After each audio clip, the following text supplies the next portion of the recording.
A few years ago, I sat across from a man who specialized in distressed assets, essentially a corporate scavenger who bought failing businesses for pennies just to dismantle them. He was incredibly smug about his process. He told me his entire strategy relied on one thing: the break. He would walk into a boardroom, showcase his massive legal team and his bottomless war chest, and simply wait for the local leadership to crumble. Most of the time they did. He described a deep-down satisfaction in watching an opponent realize they were outgunned. To him, power was a simple math equation where the biggest number always won, and he was always the biggest number. But then he told me about the one that got away. It was a small manufacturing plant in the Midwest. He had the debt, he had the local government in his pocket, and he had the media narrative ready to go. He expected a quick, easy surrender within a month. Instead, the workers didn't protest or sue. They just stopped cooperating in ways he couldn't litigate. They followed every obscure safety regulation to the literal letter, slowing production to a crawl, and quietly refused to train as efficiency experts. He spent 6 months and 4 times his initial budget trying to force a yield. Eventually, he just walked away, furious and calling them irrational. That man's frustration revealed a secret about the nature of influence that most people miss. His unstoppable power had hit a wall it wasn't designed to climb. He didn't need to be beaten in a head-on fight. He just needed the cost of winning to become higher than the prize was worth.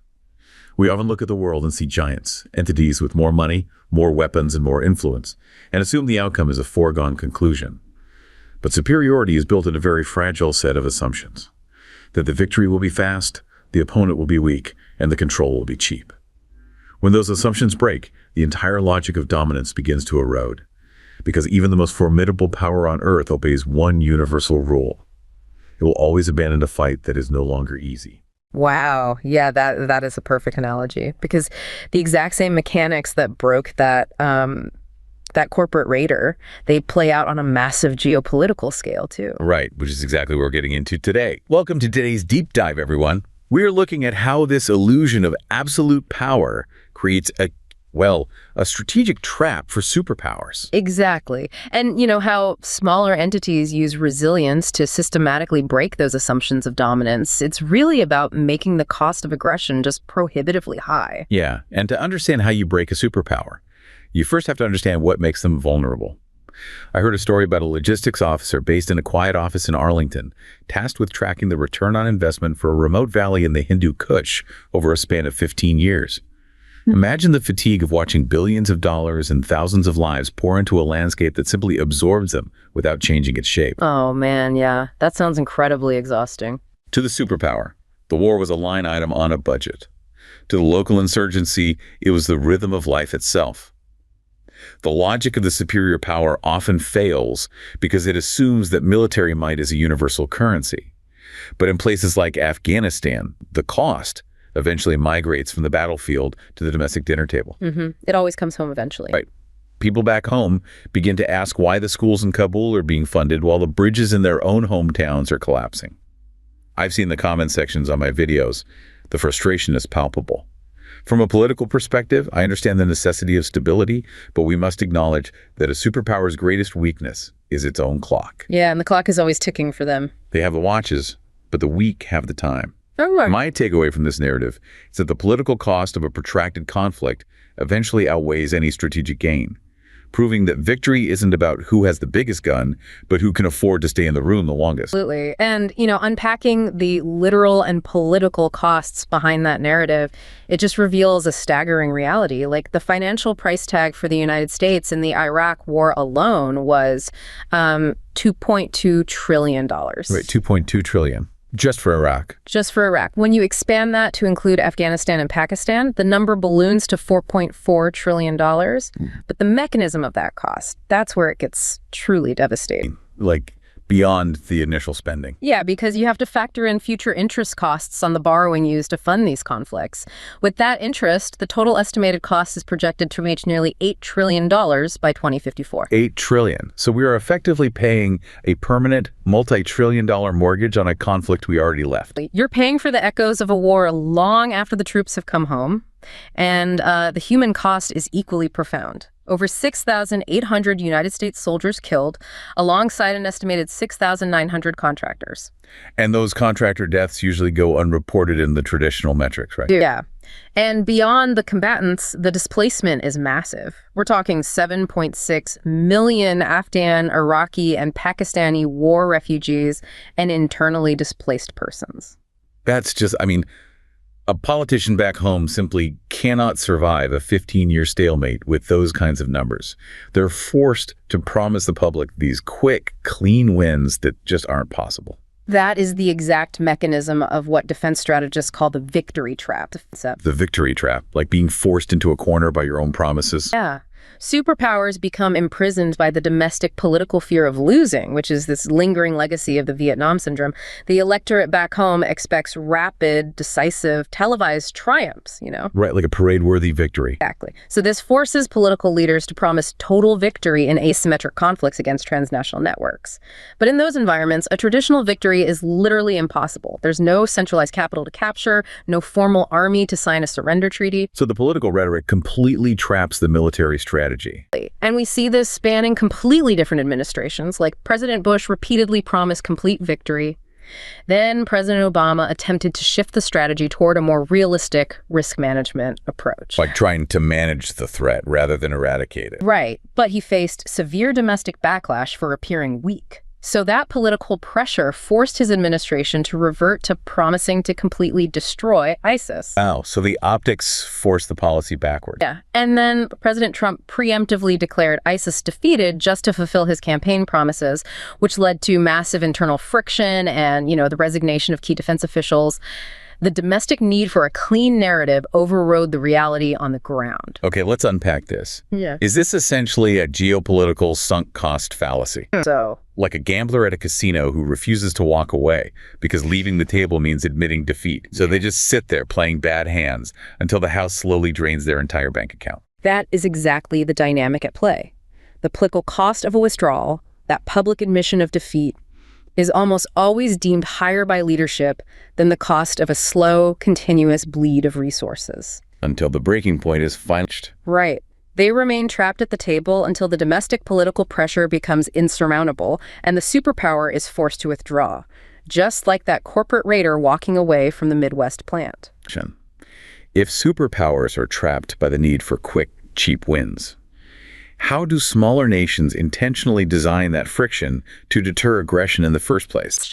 And it comes down to societal architecture. Which reminds me of this incredible footage I saw a while back. I saw a video recently about a grandmother in a small Ukrainian village who, instead of fleeing when the columns of armor appeared on the horizon, spent her morning baking bread and checking on the encrypted messaging group her neighborhood had set up months prior. Oh, I think I know the video you're talking about. Yeah. Try to imagine the psychological shift for an invading soldier. You are told you are a liberator, but every window is a pair of eyes, and every civilian is a knot in a web of social trust you cannot cut. This isn't just about bravery, it's about institutional resilience. Exactly, it's systemic. They had built a horizontal society where the power didn't reside in a single government building that could be bombed, but in the collective refusal to be governed by an outsider. When I watched this, I felt a profound sense of how expensive it is to occupy a land where the people have already decided you don't exist in their future. As a commentator, I look at this and realize that while some might see this as radical resistance, it is actually the ultimate form of civic duty, turning a community into a structure so rigid and unified that no amount of military pressure can find a crack to exploit. It reminds us that the superior force wins only if they can break the spirit of the street. And in Ukraine, the street has become a fortress of shared trust. And that fortress of shared trust isn't just an accident, you know? It's actually the foundation of a highly formalized military doctrine known as the Resistance Operating Concept, or ROC. ROC. Okay, and that ties into what people call total defense. Exactly. This strategy doesn't attempt to match a superpower tank for tank. Instead, it explicitly seeks to make aggression prohibitively expensive by using a whole-of-society approach. So you don't just arm the military, you arm everything. Right. You arm the supply chains, the civilian infrastructure, and the psychology of the population. But how exactly does a country build that? It can't just be handing out rifles to civilians. No, it's highly structured. Let's look at Singapore as a model. Their total defense concept is built on 6 interconnected pillars. military, civil, digital. Okay, 6 pillars. How does the military one work there? Well, it requires 24 months of conscription for all male citizens, but they aren't just placed in the military. They're integrated into the police or civil defense forces, too. So emergency response and security are deeply embedded into everyday civilian life. Exactly. And then the psychological pillar is about ensuring the population has the mental resilience to withstand a prolonged crisis without turning on each other or the government. That makes total sense. If you are an adversary, you can't just bomb an army base. You have to somehow unravel the entire society. Are other nations doing this? Absolutely. Finland offers another great benchmark. Their approach involves extensive public education on crisis preparation. They don't just hope people will know what to do, they train them. Plus, they maintain a wide conscription and have robust civil defense shelters capable of housing the vast majority of their population. Wow, Dory, that's incredible preparation. And look at Poland recently. Recognizing the threat on their borders, they're spending between 4 and 5% of their GDP on defense. They're offering survival and military training to the general public, and even issuing survival manuals to households nationwide. So they are actively turning every single citizen into a friction point. Yes. And what's fascinating here is a counterintuitive fact about the effectiveness of these strategies. You might assume that for a whole of society defense to work, the society needs to be completely homogenous, right? Yeah, I'd assume you'd need everyone speaking the same language, sharing the same religion, that sort of thing. Otherwise, an invading force could just exploit those fractures. But the data clearly shows that demographic uniformity is not required for total defense to work. Nations with high ethnic, linguistic, or religious fractionalization successfully implement these strategies all the time. Really? Like who? Like Estonia and Singapore. Both score over 50% on diversity indices. Estonia even has a very high number of Russian speakers within its borders. Which you'd think would be a massive vulnerability against their primary adversary. Yes. But the crucial element isn't uniformity. It is a shared threat perception and mutual trust between the government and the population. In fact, adopting total defense correlates with an increase in public trust in the government. Wait, so preparing for war actually makes the citizens trust the government more? Yes. Between 2013 and 2023, as total defense was reinvigorated, public trust in government increased by 21% in Finland and over 18% in Estonia. When a government partners with its citizens for survival, that trust deepens. And it brings me to something else I read recently. I was reading an analysis of how a small, tech-savvy nation on the edge of a geopolitical giant decided to stop trying to match their rival tank for tank. Instead, they became a digital porcupine. A digital porcupine. Try to imagine a small state that has integrated its defense so deeply into international alliances and cyber asymmetry that any move against them triggers a global financial seizure. They didn't build a massive army, they built a diplomatic and technological minefield. That's a brilliant way to handle a massive disparity in size. I saw a thread online describing how their citizens are trained not just to shoot, but to document, to code, and to keep the world's eyes fixed on their border 204/7. It's a fascinating, if somewhat cold, strategy of deterrence. While some might argue that relying on asymmetric tactics and foreign alliances is a gamble with national sovereignty, from my perspective as a journalist, it's the only logical move for a David facing a Goliath. It levels the playing field. Exactly. It's about making the big neighbor realize that the small neighbor is too prickly to swallow and too connected to kill without the bully losing their own place at the global table. It's a story of intelligence over ego, proving that in the modern age, a well-placed diplomatic treaty and a robust firewall can be more formidable than 1,000 artillery pieces. And this strategy directly addresses the reality that adversaries frequently bypass traditional military overmatch using what we call gray zone tactics. Gray zone tactics, like hybrid warfare. Exactly. A prime example is the Russian doctrine of maskirovka, or masked warfare. It's brilliant in its deception. It involves deploying cyber attacks, economic coercion, widespread disinformation, and unmarked forces, the little green men, to achieve a fait accompli. A fait accompli meaning they create a new reality on the ground before anyone can even agree on what is actually happening. Right. Before the target nation can even officially declare that a war has begun, the adversary has already seized the key infrastructure and controlled the narrative. So they win before the whistle is even blown. And another stark example of this gray zone operation is Volt Typhoon. This is a Chinese state-sponsored hacking group that successfully infiltrated United States critical infrastructure. They embedded themselves in water systems, energy grids, and telecommunications networks. This is systems warfare. Interesting. When you say they infiltrated the water systems and the energy grids, they aren't doing that just to turn off someone's tap on a random Tuesday, are they? The goal is to paralyze a nation's core functions remotely during a geopolitical crisis. So, like, if a conflict breaks out somewhere else. If a military conflict starts in the Pacific, for example, Volt Typhoon's objective would be to trigger massive domestic panic inside the United States. If the power goes out in major cities and the water stops flowing, the domestic pressure on the U.S. government becomes absolute chaos. And any traditional military response gets jammed up. Exactly. It gets completely disabled because the government is too busy dealing with a catastrophic crisis at home. They win the war before a single physical shot is fired.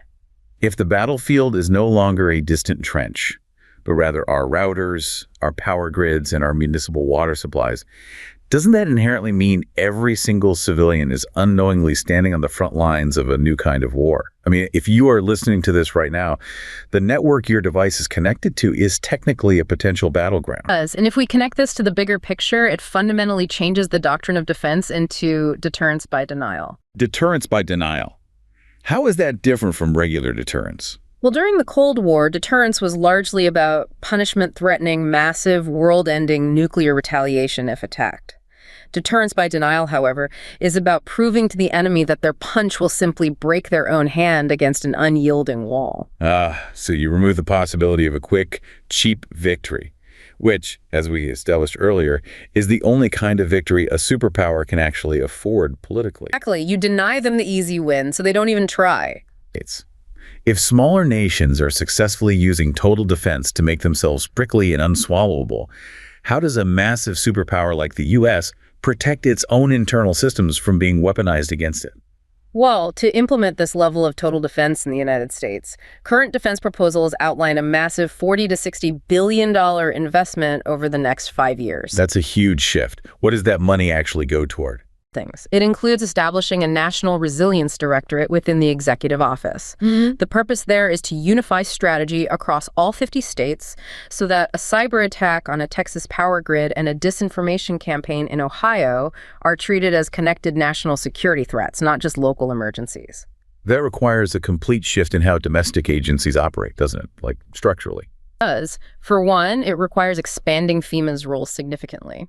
Right now, FEMA is primarily focused on post-disaster recovery, showing up after the hurricane hits. Right. The new model pushes FEMA into active anticipatory planning and stress testing our civilian infrastructure against intentional attacks. It also demands building deep domestic industrial capacity. We have to ensure our supply chains for critical components can't be choked off by foreign powers during a blockade. And what about the citizens themselves? That's the fun piece. It relies on fostering civic resilience through the expansion of programs like AmeriCorps and the Civil Air Patrol.